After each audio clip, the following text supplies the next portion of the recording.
Everyone, DVS ম্যাডামের ক্লাসে তোমাদের সকলকে স্বাগতম। আমি ডিভিএস ম্যাডাম। সবার আগে চ্যানেলটা সাবস্ক্রাইবের পর প্রত্যেকে নোটিফিকেশন অন রাখবে, যাতে যখন ভিডিও আপলোড হোক তোমাদের কাছে পৌঁছে যায়। আলোচনার বিষয় আজকে ক্লাস 7 জিওগ্রাফির আমরা একটা স্কুলের 8 নম্বর স্কুলের প্রশ্নপত্র নিয়ে আলোচনা করছি। হিস্ট্রির প্রশ্নপত্র কমপ্লিট হয়ে গেছে, লাইন ভিত্তিক আলোচনা হয়ে গেছে, হাতে কলমের প্রশ্ন উত্তর হয়ে গেছে, পাঠ্য বইয়ে গুরুত্বপূর্ণ প্রশ্ন উত্তর হয়ে গেছে, সব প্লে লিস্টে পাবে হিস্ট্রি। জিওগ্রাফিরও আমাদের লাইন ভিত্তিক পড়া, হাতে কলমের প্রশ্ন উত্তর, পাঠ্য বইয়ের প্রশ্ন উত্তর হয়ে গেছে। এখন আমরা এই প্রশ্ন বিচিত্রার রায়মার্টিনের প্রশ্ন বিচিত্রার প্রশ্নপত্রটা সলভ করব, হয়ে যাবে। শুরু করা যাক। দেখো, সবার প্রথমে বলেছে সঠিক উত্তর বেছে নিয়ে লেখো। বলছে অপসূর অবস্থান উত্তর গোলার্ধে শীত, গ্রীষ্ম, শরৎ, বসন্ত ঋতুতে হয়। কোন ঋতুতে হয়? না, গ্রীষ্ম ঋতুতে হয়। পরের প্রশ্ন বলেছে ভারতে প্রমাণ দ্রাঘিমার মান হলো 88 ডিগ্রি 30 মিনিট পূর্ব, 82 ডিগ্রি 30 মিনিট পূর্ব, নাকি 82 ডিগ্রি 30 মিনিট পশ্চিম, 84 ডিগ্রি 30 মিনিট পূর্ব। তাহলে এটা হবে 82 ডিগ্রি 30 মিনিট পূর্ব। ঠিক আছে, নেক্সট পরের প্রশ্নে চলে যাব। পরের প্রশ্ন আমাদের বলেছে যে ইরাকের একটি তৈলখনির নাম, আচ্ছা এখানে অপশন আমাকে দিয়েছে, বলেছে খাওয়ার, নাকি কিরকুক, নাকি সাফনিয়া, নাকি গুমর। এটা আমরা করব হচ্ছে কিরকুক। নেক্সট পরেরটায় যাবে। পরেরটায় আমাদের বলেছে দু নম্বর বলেছে নিচের যে কোনো দুটি প্রশ্নের উত্তর দাও। সবার প্রথমের প্রশ্ন আমাদের দিয়েছে কোন অক্ষরেখার কাছাকাছি পৃথিবীর আবর্তন বেগ সবচেয়ে বেশি হয়? পৃথিবীর আবর্তন বেগ সবচেয়ে বেশি হয় না নিরক্ষরেখার কাছাকাছি? তো আনসার হবে হচ্ছে নিরক্ষরেখা। উত্তর লিখব নিরক্ষরেখার কাছাকাছি। ওকে, আনসার হবে নিরক্ষরেখার কাছাকাছি। নেক্সট পরের প্রশ্ন আমাদের বলেছে যে এশিয়ার কোন নদীকে পিথ নদী বলা হয়ে থাকে বা বলা হয়? এশিয়ার কোন নদীকে পিথ নদী বলা হয়? না, আমরা লিখব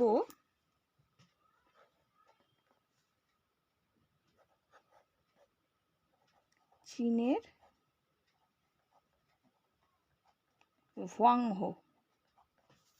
ঠিক আছে, হোয়াংহো নদীকে। নেক্সট পরের প্রশ্ন আমাকে দিয়েছে যে স্বাভাবিক বায়ুচাপ কত হয়?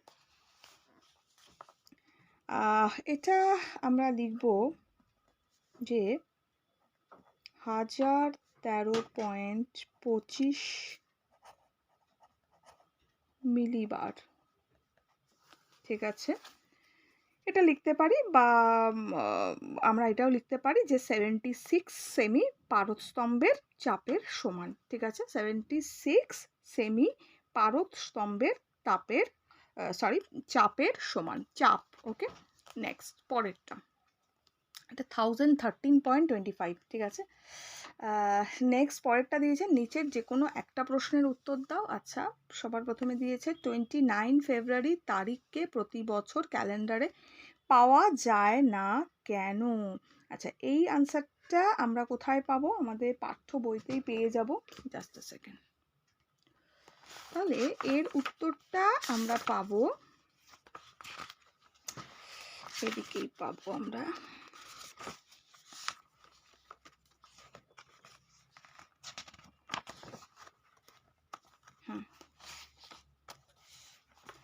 তাহলে আমরা এইখানে পাবো, প্রশ্নটা কি ছিল জানো? 29 ফেব্রুয়ারি তারিখ প্রতি বছর ক্যালেন্ডারে পাওয়া যায় না। আচ্ছা, এখানটা সরি, এটা বায়ুর চাপে চলে এলাম, এখানে পাবো না, বায়ুর চাপে চলে এসছে, এদিকে পাবো আমরা, এটা পৃথিবীর পরিক্রমণে পাবো। আচ্ছা দেখো, এখানে কি দেওয়া আছে দেখো, 29 ফেব্রুয়ারির তারিখ কি প্রতি বছর ক্যালেন্ডারে পাওয়া যায়? প্রশ্ন করেছে।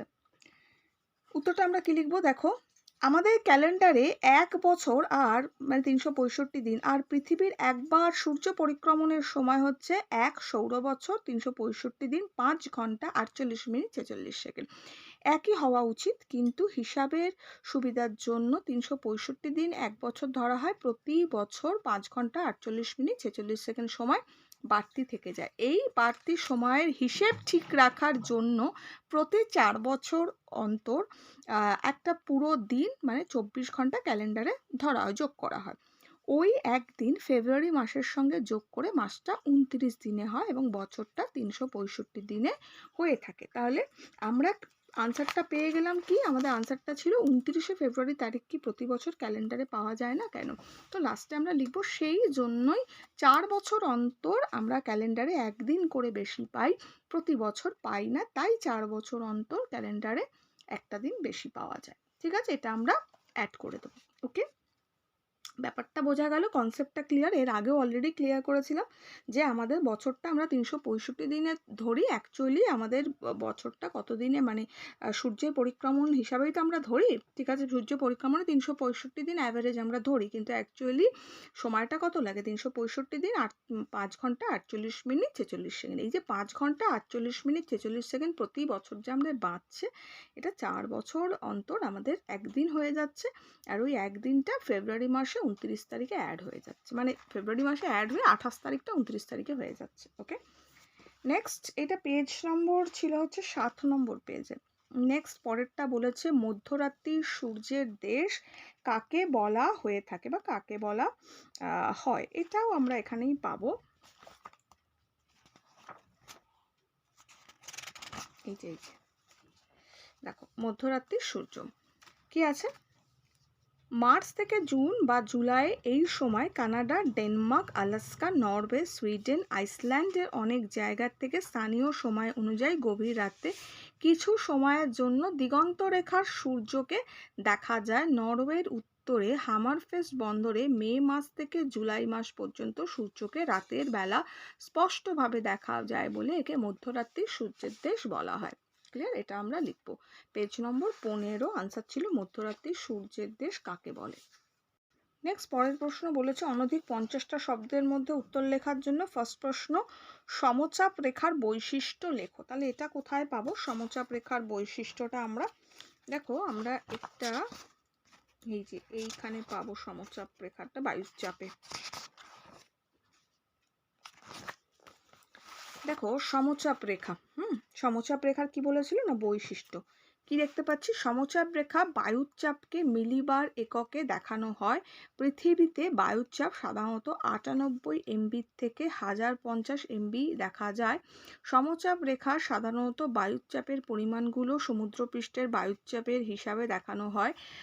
সমচাপ রেখাগুলো পরস্পরকে স্পর্শ বা অতিক্রম করতে পারে না। সমচাপ রেখাগুলো যেখানে পরস্পরের খুব কাছাকাছি চলে আসে সেই অঞ্চলে বায়ুচাপে পার্থক্য বেশি। আমাদের 4টে পয়েন্ট এখানে দেওয়া আছে, তো আমরা 3টে পয়েন্ট লিখলে হয়ে যাবে। 50টা বলেছে, 4টেই চেষ্টা করবে লেখার জন্য, সময়ের ওপর ডিপেন্ড করবে সেটা। নেক্সট আমাদের বলেছে ভূমির উচ্চতা ও বায়ুচাপের মধ্যে সম্পর্ক। ভূমির উচ্চতা ও বায়ুচাপের মধ্যে সম্পর্ক, এটা আমরা কোথায় পাবো?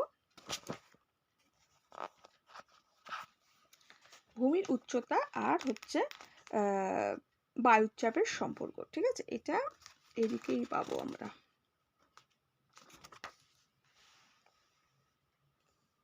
এই যে দেখো এখানে আমাদের দিয়েছে পৃথিবীর মাধ্যাকর্ষণ ও উপরের বায়ুর স্তরের প্রবল চাপে বায়ুর অণুগুলি ভূপৃষ্ঠের কাছাকাছি বেশি পরিমাণে থাকে, আর যত উপরের দিকে যাওয়া যায় তত পরস্পরের দিকে দূরে ছড়িয়ে পড়ে। অর্থাৎ ভূমির উচ্চতা বাড়ার সঙ্গে সঙ্গে বায়ুর ঘনত্ব কমে আর বায়ুর চাপও কমে। প্রতি 110 মিটার উচ্চতা বাড়ার সঙ্গে সঙ্গে 1 সেমি পারস্তম্ভের সমান বায়ুর চাপ কমতে থাকে। এই কারণেই উচ্চ পার্বত্য অঞ্চলে জলের স্ফুটনাঙ্ক কমে যায়, অর্থাৎ বায়ুর চাপ কমলে জল 100 ডিগ্রি সি এর কম উষ্ণতাতেই ফুটতে শুরু করে, তাই কোনো কিছু সিদ্ধ হতে অসুবিধা হয়ে থাকে। ক্লিয়ার, বোঝা গেল? তাহলে আমরা ব্যাপারটা জানতে পেরে গেলাম যে ভূমির চাপ ও বায়ুর মধ্যে কি সম্পর্ক রয়েছে। নেক্সট পরের প্রশ্ন বলেছে 5 নম্বরেরটা বলেছে টোকিও শিল্প অঞ্চলের বৈশিষ্ট্য লেখো। আচ্ছা, টোকিও যে শিল্প অঞ্চলের বৈশিষ্ট্য সেটা আমরা কোথায় পাবো? শিল্প অঞ্চলটা আমরা এই দিকটা পাবো। এই শিল্প উৎপাদন পেয়ে গেছি অলরেডি। টোকিও,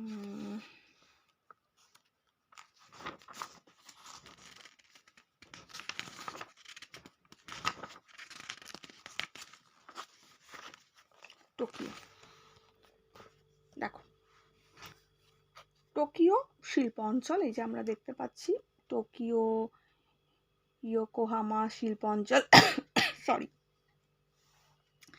এখানটা আমরা যে দেখতে পাচ্ছি এটা আমরা লিখব।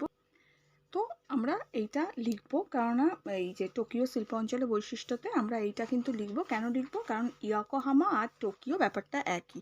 আমাদের প্রশ্ন সাধারণত এইভাবে আসে যে জাপান শিল্পের টোকিও ইয়োকোহামা শিল্প অঞ্চলের গুরুত্ব আলোচনা করো, ঠিক আছে? এই তখন কিন্তু একই আনসার আমাদের লিখতে হয়। তো আমাদের টোকিও আর ইয়োকোহামা ব্যাপার দিলে আমাদের এটাই কিন্তু আনসার লিখতে হবে। তাহলে আমরা কি লিখতে পারি? আমরা লিখবো হচ্ছে গোটা বিশ্বকে নগর পরিকল্পনার ব্যাপারে নতুন দিশা দেখিয়েছে এই শহর। জাপান সরকার কর্তৃক আদর্শ পরিবেশ বান্ধব শহর হিসাবে স্বীকৃত পেয়েছে। শিল্প দূষণ প্রতিরোধ করতে সক্ষম। শিল্পের পাশাপাশি কৃষিকাজে সমান গুরুত্ব হয়েছে। বর্জ্য পদার্থের সঠিক ব্যবস্থাপনা ও পুনর্ব্যবস্থা করা হয়েছে। পতিত জমি পুনরুদ্ধার এবং জমির পুনর্বিকাশের উপর গুরুত্ব দেওয়া হয়েছে। আর যদি এটা ইয়োকোহামার বৈশিষ্ট্য দিয়ে একই ব্যাপার দেবো, টোকিও দিলে সেম দেবো। 97 পাতার উত্তরটা আমরা পেয়ে যাব। নেক্সট পরের প্রশ্ন দিয়েছে যে ইয়াংসিকিয়াং অববাহিকা অর্থনৈতিক সমৃদ্ধির কারণগুলো আলোচনা করো। এটার উত্তরটাও আমরা এখানেই পাবো। ইয়াংসিকিয়াং দেখো চীনের ইয়াংসি নদীর অববাহিকা, ঠিক আছে? তাহলে এটার অর্থনৈতিক যে গুরুত্বটা আছে এটাই কিন্তু আমাদেরকে দিতে হবে, লিখে দিতে হবে। যে কি কি পয়েন্ট থাকবে না, এখানে থাকবে বিস্তীর্ণ সমভূমি, তারপরে জলবায়ু, কৃষিকাজে উন্নতি, খনিজ সম্পদের প্রাচুর্য, শিল্পের উন্নতি, ঠিক আছে, উন্নত কাঠামো, ঘনবসতি, বন্দরের তোমার সান্নিধ্য, এই সব পয়েন্টসগুলোকে আমরা হাইলাইট করে এইটা উত্তরটা আমি লিখিয়ে দেবো। এটা এখান থেকে তোমরা নিজেদের মতো পড়ে নেবে, এটা ঠিক আছে, নিজেদের মতো করে নেবে। আদারওয়াইজ এই উত্তরটা আমি তোমাদের লিখিয়ে দেবো। বড় ভিডিও যেটা আসবে তার মধ্যে সকল বড় প্রশ্ন থাকবে, সেটার আনসারটা আমি লিখিয়ে দেবো। একতলে এই ছিল পেপার, ভালো করে প্র্যাকটিস করো। দেখা হচ্ছে একটু পরে নেক্সট পেপারে। ভিডিওটা লাইক শেয়ার করো। এখনের জন্য এটুকু, বন্ধুদের সঙ্গে শেয়ার করো, লাইক করো। খুব ভালো থাকো, টাটা।